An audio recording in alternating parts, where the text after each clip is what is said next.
이번 시간에는 표면 거칠기 측정기에 대해서 같이 공부를 해보겠습니다. 우리가 표면 텍스처를 측정할 때 보통 두 가지로 구분을 한다고 이제 말씀을 드렸죠. 일반적으로 우리가 사용하는 방법, 이것은 2D라고 했고요. 이것은 단면 곡선, 이것을 이제 서페이스 프로파일이라고 했죠. 프로파일을 측정하는 경우가 있고, 그 다음에 3차원, 요거는 표면 자체를 측정하는 거고, 이것은 주로 비접촉, 요거는 접촉, 이렇게 말씀드렸죠. 근데 여기서 오늘 설명하는 것은 전부 요 2D 단면 곡선을 측정하는 그런 접촉식 측정기고요. 요것을 그래서 서페이스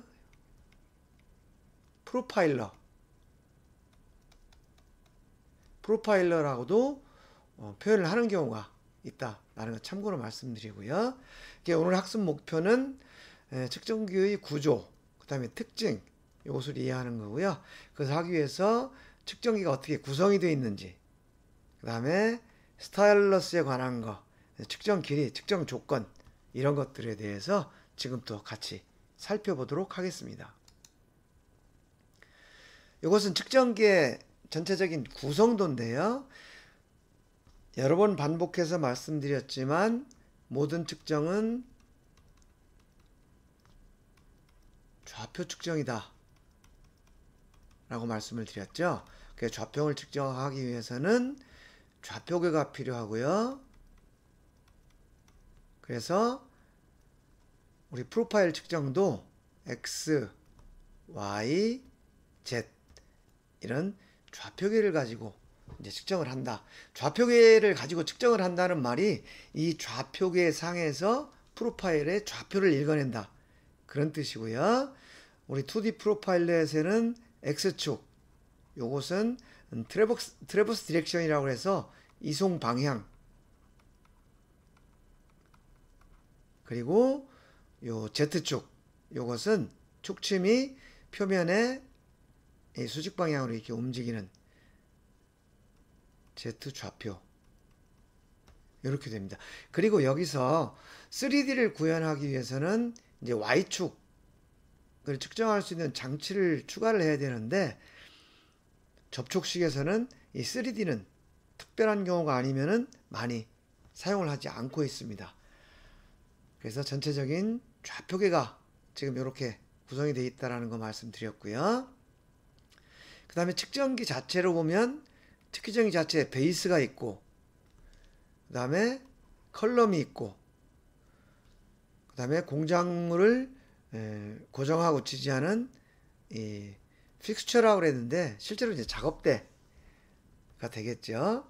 근데 여기서 보면 이 베이스나 공작물을 올려놓는 픽스처나 컬럼이나 이런 것들은 전체적인 측정을 하기 위해서 보조적인 장치고요. 실제로 측정을 하는데 중요한 것은 여기 있는 스타일러스는 직접 제품에 접촉을 하는 부분이고요. 그 다음에 프로브, 픽업, 이 부분은 스타일러스가 Z축으로 움직이는 값을 전기적인 신호로 변환시키는 장치고, 그 다음에 여기 그 메저먼트 루프라는 이런 표현이 들어가 있는데, 이건 뭐냐면 실제 측정을 하기 위해서 여기서 이 트래버스 방향으로 움직일 때의 이상적인 직선을 가진 데이텀이 이 안에 들어가 있습니다. 그래서 이 데이텀을 따라서 이 픽업이 움직이고 있고요. 그 다음에 이 드라이브 유니트는 여기에 모터가 있고, 그 다음에 이 픽업이 이 데이텀 바를 따라서 움직이려면 뭔가 여기에 이제 뭐 볼스크루라든지 벨트라든지 어떤 그 이송 기구가 있어야 될 거고요. 전체적으로 이렇게 구성이 되어 있고, 이번을 좀 더 이제 자세히 살펴보면 지금 오른쪽 그림, 이 그림이 실제 표면 텍스처 측정하는 프로파일러고요. 여기에 보면 요게 측정하고자 하는 제품이고, 여기에 스타일러스가 접촉해서 Z축 방향으로 움직이고 있고요. 그 다음에 요 Z축 방향으로 움직이는 것을 요 픽업이라는 곳에서 이제 아날로그 데이터를 읽어드리고, 그 다음에 이 안에 데이터 바가 있어서 이 픽업을 이 데이터 바를 따라서 이렇게 움직이도록 하고 있다. 물론 이제 이것이 지금 움직이려면 여기 또 모터와 어떤 스크류 같은 구동 장치가 있어야 되겠죠. 지금 요 부분, 요 내부를 구체적으로 표현한 것이 지금 오른쪽 그림입니다. 여기 보면 공작물이 있고요. 우리가 피측정물이라고 표현을 하죠. 그 다음에 여기에 접촉되는 촉침, 스타일러스가 있고요. 그 다음에 촉침이 움직이는 것을 여기서 전기적인 신호로 이제 읽어내는 픽업이라는 것이 있고, 그 다음에 이 픽업이 이상적인 직선으로 움직일 수 있도록 여기 데이터 바, 지금 이 부분이 이상적인 진직도를 가진 이제 데이터 바가 되는 거죠. 그리고 여기 이제 모터가 있습니다. 모터가 있고, 여기에 이제 구동 스크류가 있는데, 이 모터와 구동 스크류가 하는 일은 뭐냐 하면 이 데이터 바를 따라서 이 픽업이 움직일 수 있도록 여기에 어떤 드라이브 유니트가 있고요. 이 드라이브 유니트를 픽업을 장착한 이 드라이브 유니트가 이 데이터 바를 따라서 움직일 수 있도록 이 모터와 드라이브 스크류가 이제 작동을 하는 거죠. 근데 여기서 한 가지 이제 주의할 점은, 이 드라이브 스크류는 지금 이 픽업 부분을 밀고 당기고만 할 뿐이지 하중이 여기에 가해지진 않습니다. 왜냐하면 여기에 하중이 가해지면은 지금 이 데이터 바를 따라서 움직이는 이 픽업이 어떤 지직도에 영향을 받을 수가 있기 때문에 얘는 약간 프리한 상태에서 이쪽으로 밀고 당기고 하는 이제 이런 역할만 하는 이런 거고요. 그 다음에 겉으로 보기에 우리가 몇 밀리미터를 이 픽업이 움직였는지를 확인하기 위해서 여기 어느 위치에 갔는지를 표시해주는 인디케이터가 여기 설치가 되어 있고요. 지금 이런 식으로 측정기가 구성이 되어 있다라는 거고요. 이 픽업 부분이 어떻게 생겼는지, 그 다음에 이 스타일러스 부분이 어떻게 움직이는지, 이런 부분들을 좀 더 자세히 살펴보겠습니다. 이 픽업을 부착한 상태에서 움직이는 부분, 이 부분을 이제 트래버스 유니트라고 명칭을 붙였는데요.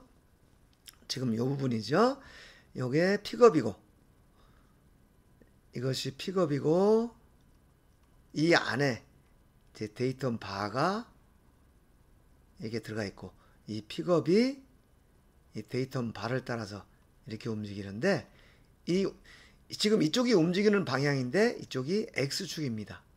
그래서 X축 방향으로 움직이면서, 그러면 촉침이 이 표면 프로파일을 따라서 이렇게 움직이겠죠. 이때 움직일 때 이 촉침의 변화량, 요것을 이제 Z 좌표로 읽어내는 거죠.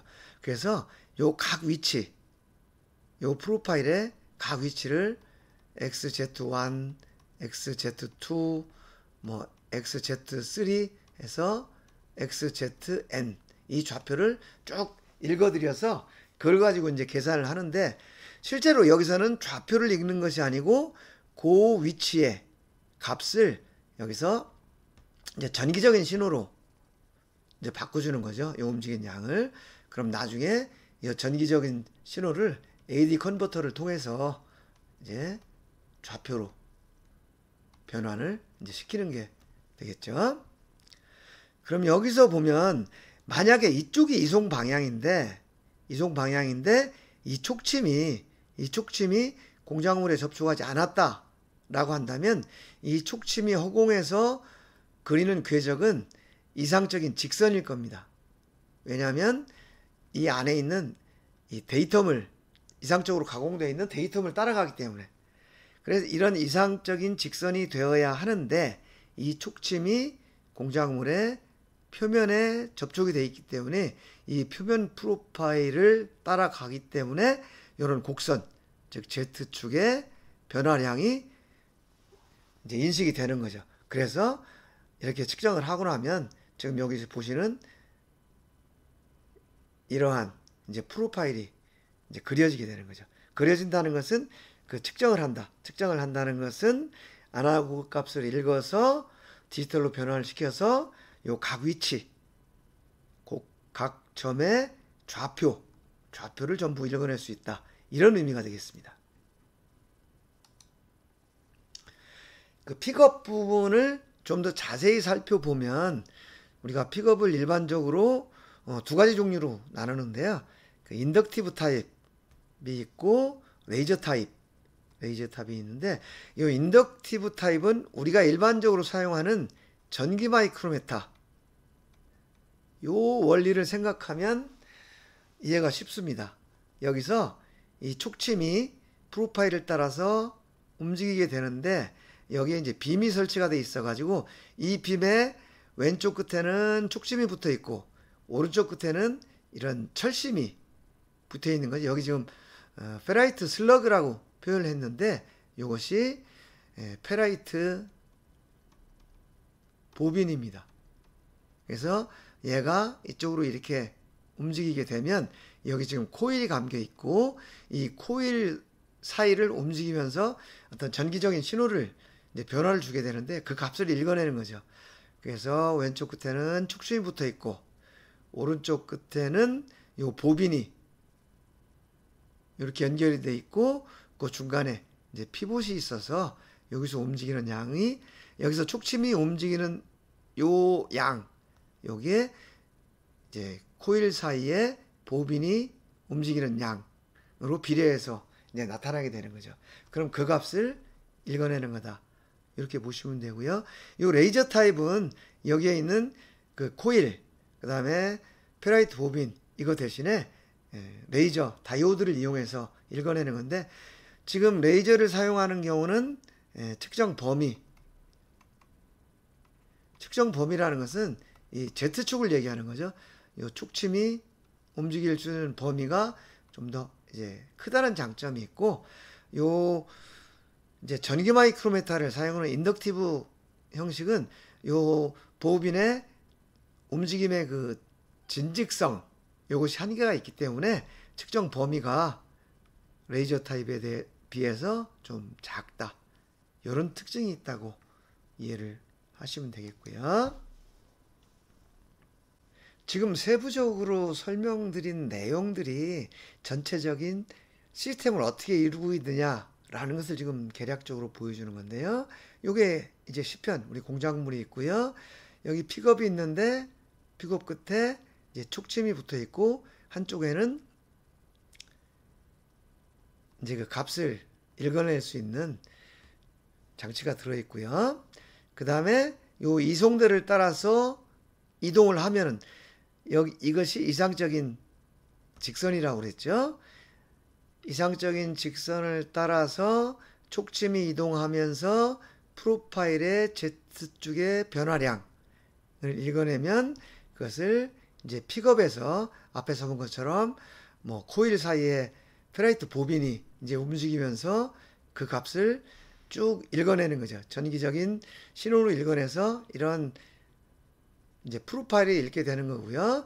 그 전기적으로 읽어낸 거, 이 아날로그 값을 디지털 값으로 이제 컨버팅을 이제 변화를 시키는 거죠. 그래서 AD 컨버터를 사용하면 이것이 이제 좌표로 변환이 되는 것이고요. 그 다음에 이렇게 변환된 좌표, 이 좌표라는 것은 프로파일의 좌표가 되겠죠. 프로파일의 좌표라는 것은 전부 모으면은 이런 이제 프로파일이 되는 것, 즉 아날로그 신호로 읽은 이 프로파일을 좌표로 변환시켜서 이런 프로파일로 이제 변환을 하는 거죠. 그러면은 이 프로파일을 우리가 P 프로파일이라고 그러겠죠.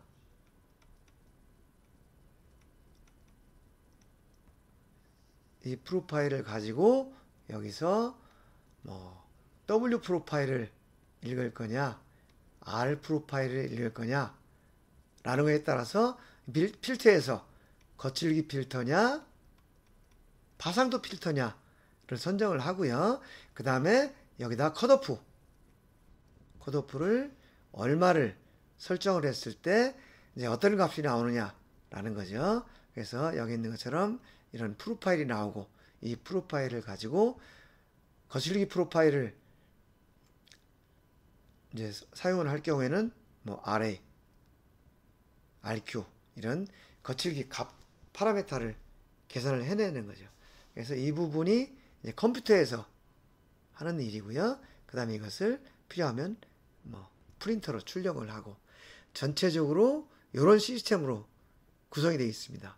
근데 이것은 개략적인 시스템인데 이것을 좀 더 구체적으로 그 내부에서 어떠한 일이 일어나는지를 살펴보도록 하겠습니다. 지금 보고 계시는 표는 실제로 측정이 어떤 과정을 통해서 이루어지는가 라는 그 시스템 내부적인 그 절차를 지금 설명을 한 건데요. 참고로 여기에 지금 특별한 변화가 없는 것들은 요 네모 박스로 표시를 했고요. 요 왼쪽 위쪽에 까맣게 칠하는 것 이런 것들은 어떤 변화가 있는 것 요것을 설명을 했는데 이 변화라는 것은 하드웨어라든지 소프트웨어를 통해서 어떤 변화가 발생한다 라는 의미로 보시면 되고요. 자, 표면이 있습니다. 이 표면은 실제 공작물의 표면이 되고요.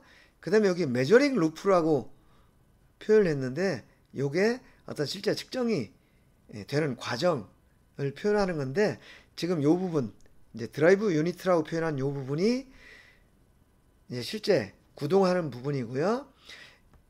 이 측정 루프에는 외부에서 어떤 영향이 있는 거죠. 외부적인 영향이라는 것은 뭐 진동이 될 수도 있고 예를 들면 시스템에 노이즈가 될 수도 있고 이런 외부적인 어떤 영향을 받게 된다라는 거 이제 표시를 하는 거고요.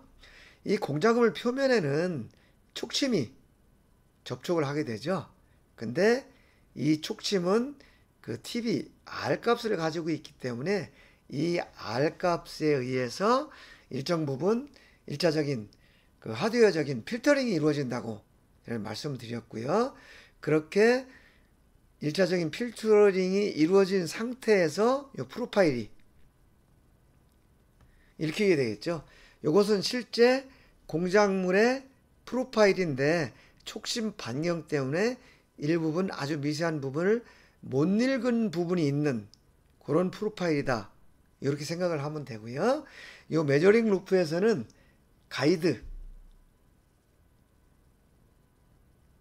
가이드가 있는데 요거는 뭐 스키드가 될 수도 있고 스키드 타입. 근데 스키드가 없는 경우에는 이제 이게 데이턴 바가 되겠죠. 그래서 여기에서는 레퍼런스 프로파일은 요것은 이상적인 직선이다. 이렇게 보면 되고요. 즉 여기는 이상적인 직선, 데이턴 바를 따라서 움직인 직선이 되고요. 여기는 공작물 표면을 읽어낸 이런 프로파일이 되겠죠. 그럼 이렇게 읽혀진 두 프로파일, 이상적인 프로파일과 표면을 측정한 프로파일, 이 부분이 여기서 이제 합쳐지는 거죠. 여기서 합쳐져 가지고 이것을 증폭을 해서 AD 컨버터를 거쳐서 이제 전체 프로파일, 이것이 전체 프로파일이 되는 거죠. 전체 프로파일인데 여기에는 뭐가 포함되어 있냐면 아까 촉침, 공작물 촉침에 의해서 1차로 완벽하게 측정하지 못한 부분이 있다. 즉 촉침에 의해서 걸러졌다 라는 부분을 얘기를 했고요. 그 다음에 외부의 영향, 외부에서 어떤 영향이 있는데 이런 영향들이 전부 포함된 그런 프로파일이 일단 계산이 되는 거고요. 이렇게 계산된 프로파일에서 네, 노미널 폼을 제거한다 라고 했는데 이건 무슨 얘기냐면 표면 거칠기라는 것은 또는 뭐 파상도라는 것은 즉 표면 텍스처라고 우리가 얘기를 했죠. 그것은 예를 들어 거칠기를 들어서 예를 들어보겠습니다. 이러한 평면에서도 이제 거칠기가 있을 수가 있고요. 그 다음에 이러한 R 형상을 가진 부분에서도 여기서도 거칠기가 있을 수 있고 아니면 어떤 인볼루트 곡선과 같은 기어의 곡선을 가진 이런 부분에서도 이제 거칠기가 이렇게 발생할 수 있습니다. 그런데 거칠기라는 것은 지금 어떤 여기서 이런 직선 그 다음에 여기처럼 반지름 또는 여기처럼 인볼루트 커브 이런 기준 형상은 제거를 한 상태에서 지금 이런 거칠기 성분만 뽑아내야 된다는 거죠. 그래서 이 직선 상태에서 거칠기를 측정해도 이런 그래프가 나와야 되고 이런 반경을 가진 원형 형상에서 거칠기를 측정해도 이런 거칠기가 측정이 돼야 되고 그 다음에 인볼루트 커브를 가진 기어에서 거칠기를 측정한다고 해도 지금 이런 거칠기가 측정이 돼야 되는 거죠.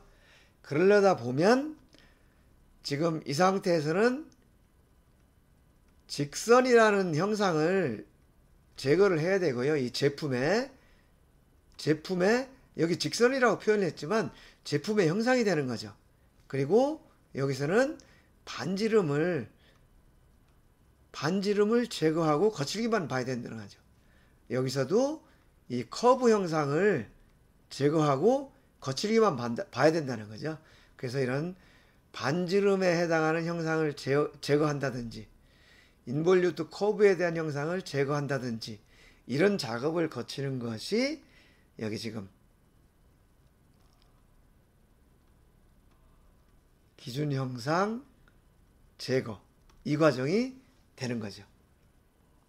이 과정을 거치고 나면 그 다음에 어떤 작업을 하냐면 이 기준 형상을 제거한 그런 부분에도 마찬가지로 아까 촉침이라든지 외부적인 어떤 진동, 노이즈 이런 걸로 인한 영향이 다 포함되어 있는 거죠. 그래서 여기서 라무다 S라는 마이크로 필터를 요거를 통과를 시켜서 여기서 1차 프로파일 우리가 P 프로파일이라고 그러겠죠. 이것을 이제 계산을 해내는 거죠. 그래서 이 P 프로파일은 람다 S라는 마이크로 필터를 거쳐서 촉심 반경에 의한 영향 또는 외부 노이즈에 의한 영향 이런 영향을 받은 아주 미세한 성분들을 전부 걸러냈다. 그것이 P 프로파일이다. 이렇게 이해를 하시면 되고요. 이 P 프로파일을 가지고 이제 ISO 4287에서 규정한 텍스처를 계산을 하는 거죠. 이 ISO 4287에서 계산하는 파라메타는 P 프로파일에서 계산한 P 파라메타가 있고요. 거칠기 프로파일에서 계산한 거칠기 파라메타, 그 다음에 W 프로파일에서 계산한 파상도 파라메타 이런 것들이 있었죠. 예를 들면 뭐 PT, PA 이런 것들이 있었고요. 여기는 RT, RA 이런 것들이 있었죠. 마찬가지로 WT, WA 이런 파라메타들이 있었습니다. 그래서 전체적으로 보면 공작물 형상, 촉침에 의해서 공작물 표면의 프로파일을 읽어내고 가이드, 이 데이텀 바에 의해서 이상적인 직선 형상을 이제 얻어낸다. 그래서 그 두 가지를 조합을 해서 그 다음에 증폭을 해서 AD 컨버터를 이용해서 전체적인 프로파일을 계산해내고, 이 프로파일에는 촉심 반경과 어떤 노이즈에 의한 영향이 다 들어가 있다는 거고요.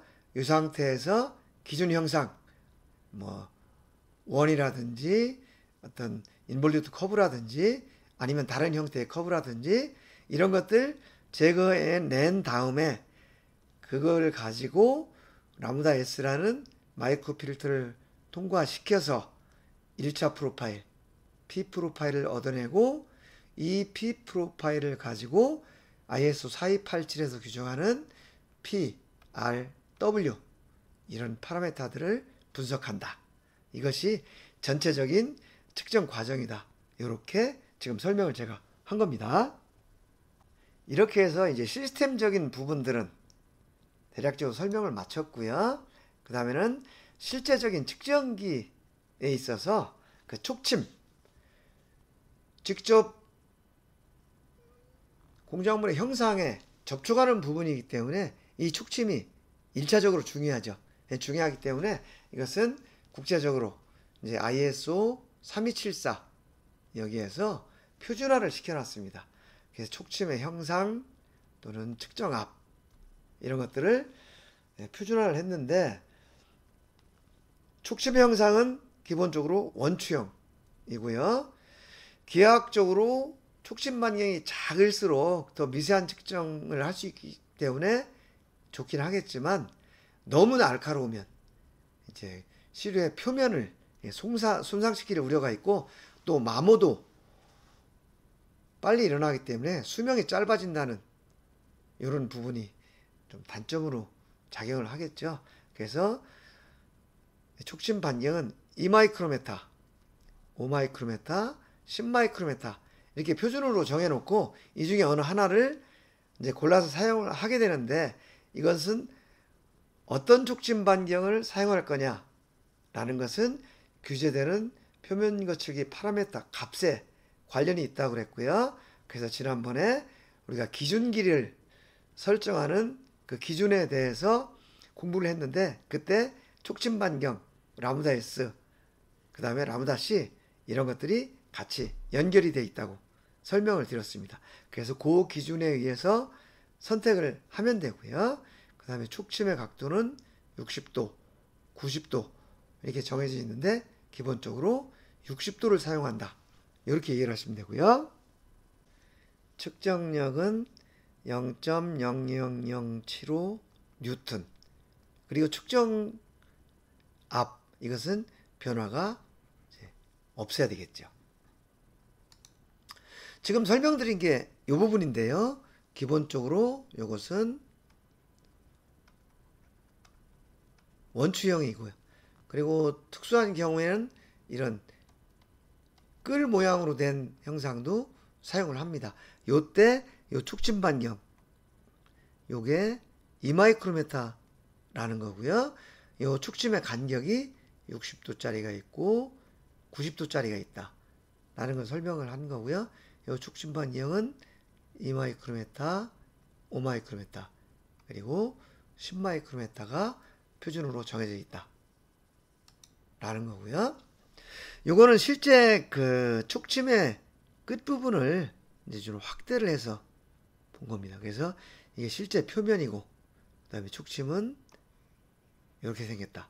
그래서 우리가 표면 거칠기 그래프에서 보는 지금 이런 그래프가 아니라 그랬죠. 이것은 수평 방향에 비해서 수직 방향의 배율을 크게 높인 거다. 왜냐하면 그렇게 해야 이 곡선을 볼 수 있으니까. 근데 이것을 1대1로 그리면은 지금 이런 식으로, 요거는 1대1로 그린 겁니다. 그러면 이런 형상을 하고 있다라는 거 참조로 말씀드리는 거고요. 그 다음에 촉침 반경이 실제 어떤 영향을 미치느냐, 예를 들면 이런 거죠. 이런 프로파일이 있는데, 제품의 프로파일입니다. 촉침 반경이 작으면은 미세한 부분까지 다 측정을 할 수가 있고, 촉심 반경이 크면은 이 밑부분까지 측정을 못하게 되겠죠. 예를 들어서 이것이 2마이크로메타다. 그리고 이것이 10마이크로메타다. 이렇게 가정을 하면 2마이크로메타로 측정을 했을 때는 요 빨간 요 부분처럼 측정을 할 수 있다는 거죠. 2마이크로메타 지금 요 부분 얘기하는 겁니다. 근데 10마이크로메타로 측정을 하면 요 점선처럼 요렇게 좀 측정이 될 거라는 거죠. 이 안쪽은 촉심 반경이 크기 때문에 이제 측정을 못하는 거죠. 그럼 이건 무슨 얘기냐? 동일한 프로파일이라 하더라도 2마이크로메타 R을 가진 촉심으로 측정한 표면 거치기 값이 10마이크로메타 R을 가진 촉심으로 측정한 것보다 훨씬 크다는 거예요. 그래서 우리가 표면 거칠기를 측정한 데이터를 서로 비교를 할 때는 가장 먼저 촉심 반경을 확인을 해야 된다고 그랬죠. 같은 촉심 반경을 사용했느냐. 그 다음에는 컷오프. 동일한 컷오프를 적용을 했느냐. 이걸 먼저 확인을 한 다음에 측정값을 비교를 해야 되는 거죠. 그 다음에는 평가 길이.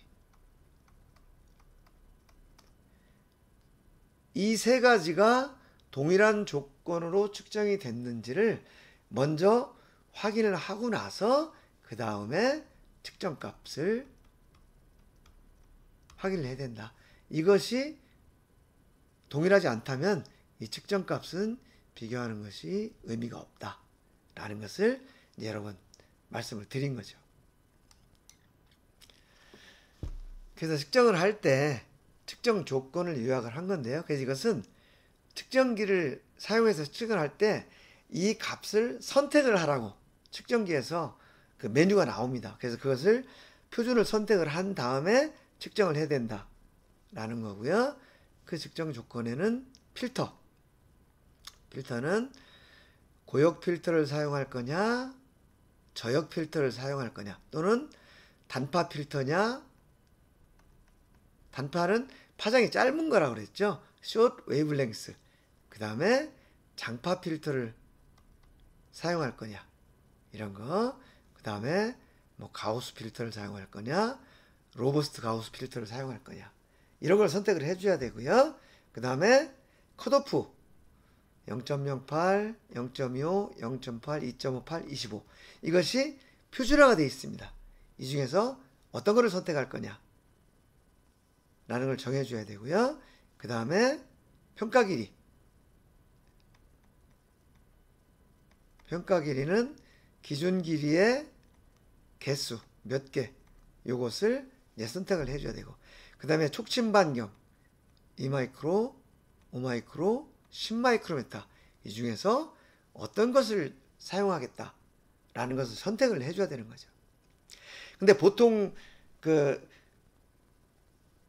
우리가 기준 길이 선택 기준 할 때 공부를 했는데 2마이크로메타하고 5마이크로메타는 이것이 아주 특수한 경우가 아니면은 큰 변화가 큰 차이가 없다고 이렇게 나와 있었죠. 그래서 보통 측정기에서 이 촉심 반경은 설치된 거를 그대로 사용하는 경우가 대부분입니다.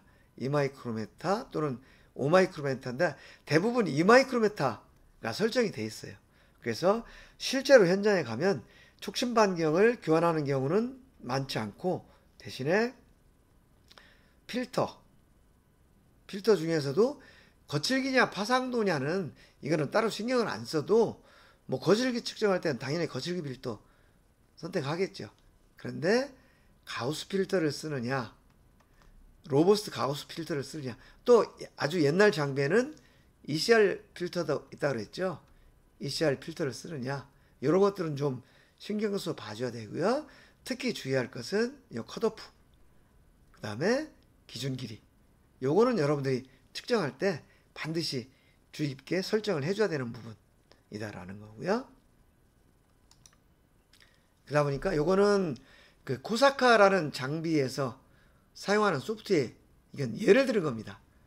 이 메뉴는 사용하는 측정기마다 다 이제 메뉴가 다르기 때문에 여러분들이 회사에 가면은 내가 쓰는 장비가 어느 회사 거고 또 같은 회사라고 하더라도 모델에 따라서 달라지기 때문에 작동법을 잘 알아야 되고요. 다만 어떤 측정기를 하더라도 이 컷오프를 여기 보면 표준값이 이렇게 제시가 되어 있고요.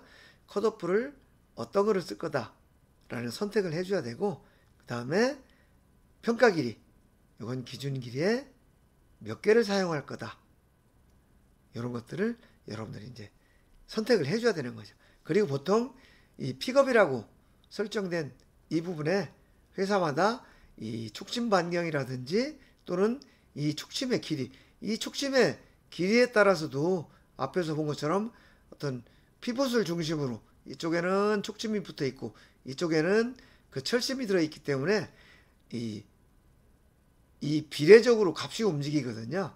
그래서 이 픽업 요 시스템 안에는 이 비율이라든지 그 다음에 촉진 반경이라든지 이런 것들이 이제 기본 값으로 자 세팅이 되게 돼 있는 거죠. 이런 것들을 선정을 하고 난 다음에 측정할 때 측정기가 어느 속도로 측정을 할 거냐, 이것도 선택을 해줘야 되겠죠. 이런 거를 선택한 다음에 뭐 측정 개시 하면은 이제 측정기가 정해진 조건대로 측정을 하게 되는 거죠. 측정을 하는데요, 우리가 다른 부분들은 전부 측정기가 자동으로 측정을 하고 소프트웨어에서 계산을 하지만 우리가 한 가지 주의할 것은 표면 거칠기는 특별한 명시가 없는 한 가공 결과 수직한 방향으로 측정을 한다고 그랬어요. 그런데 만약에 이렇게 측정을 하지 않으면은 어떤 결과가 나오냐, 예를 들면 A 방향으로 측정한 것이 정상적으로 가공 결의 수직 방향으로 측정을 한 거예요. 근데 만약에 측정자가 실수로 B 방향으로 측정을 했다 라고 한다면 이 높이 방향에 관한 값은 A와 B가 같을 수 있어요. 그렇지만 간격 방향의 파라메타, 요 간격 방향의 파라메타는 1번보다 2번이 더 크다는 얘기죠. 즉 우리가 예를 들면 RSM이라는 파라메타가 있었는데 이 RSM이 실제 같은 프로파일임에도 그러니까 같은 제품임에도 불구하고 측정 방향을 잘못 측정을 해서 프로파일이 달라지게 된다는 거죠. 그러면 이 파라메타 값이 달라진다. 그럼 이것을 보고 이 데이터를 보는 사람은 아, 이것이 서로 다른 표면이구나 라고 착각을 할 수가 있다는 거죠. 그래서 측정을 할 때는 항상 측정 방향, 이것을 가공결의 수직 방향으로 맞춰줘야 되고, 그렇지 않으면 이런 문제 발생할 수 있다 라는 거 기억을 해야 되고요. 그 다음에 또 한 가지는 우리가 측정을 할 때 이 촉침이 움직이는 방향하고 이 공작물이 수평으로 놓여 있지 않을 경우에 잘못하면 지금 측정을 해야 되는데 촉침의 옆부분이 닿아서 정상적인 프로파일이 아니고 왜곡된 프로파일이 이제 측정이 될 수 있다라는 거. 그래서 이 공작물은 항상 촉침이 움직이는 방향하고 이런 각도를 이루지 않게 이제 수평으로 세팅을 하는데 우리가 보통 이거를 레벨링이라고 얘기하죠. 수평을 맞춘다. 근데 이것이 작업자가 수동으로 맞춰주는 경우도 있고, 또 요즘은 측정기가 일부분을 측정을 한 다음에 이 촉심으로 아주 작은 부분을 측정을 하니까 짧은 부분을 측정을 해가지고 이 공작물이 가지고 있는 직선과 이 측정기 그 데이터 바가 가지고 있는 그 직선의 방향, 요 각도를 계산을 해서 자동으로 이 드라이브 유니트 픽업 부분을 이렇게 경사시켜서 측정을 하는 이제 그런 기능도 나오는데, 어쨌든 수평이 맞지 않으면 이런 문제가 발생할 수 있다라는 거 드렸고요. 그 다음에 요거는 이제 제품의 형상이 이런 직각으로 생겼을 때 촉침의 그 옆부분이 측정이 될 수 있는 이런 구조적인 문제를 가지고 있다. 근데 이거는 사실 우리가 어떻게 할 수 없는 부분이죠.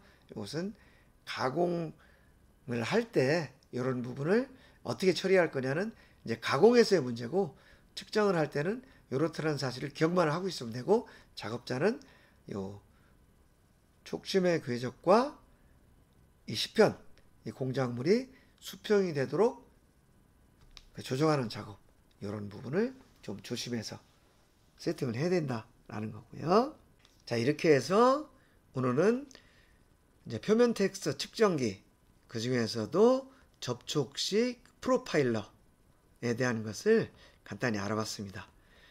좌표계, 그 다음에 전체적인 구성, 그리고 그 트래버스 유니트, 그 다음에 픽업, 스타일러스, 이 부분이 어떻게 구성이 되어 있고 어떻게 데이터를 읽어드리는지 하는 부분, 그리고 측정기 내부에서 어떤 과정을 통해서 측정이 이루어진다. 프로파일을 읽어내서 그것을 AD 컨버터를 통해서 좌표로 바꾸고, 그 다음에 촉진 반경이라든지 또는 외부의 노이즈의 영향을 제거하기 위해서 람다 S라는 마이크로 필터를 통과시킨 프로파일, 이것이 이제 P 프로파일이고, 이 P 프로파일을 가지고 ISO 규격에서 정해진 파라메타, P 파라메타, R 파라메타, W 파라메타를 계산한다 라는 원리를 설명을 드렸고요. 그 다음에 측정기에서 그런 것들, 즉 필터, 컷오프, 촉침 반경, 이런 것들 또는 평가 길이, 이것을 설정할 수 있도록 메뉴가 구성되어 있다. 그래서 그 메뉴에 따라서 선택을 한 다음에 측정을 해야 된다라는 거 말씀드렸고요. 그 다음에 측정을 할 때 측정자가 조심해야 될 거 두 가지. 한 가지는 가공결의 직각 방향으로 이 프로파일을 얻어낼 수 있도록 설치를 해야 된다라는 거. 그 다음에 촉침의 궤적과 평행하게 이 공작물을 레벨링을 맞춰서 설치를 해야 된다는 거. 요거까지 말씀을 드렸습니다.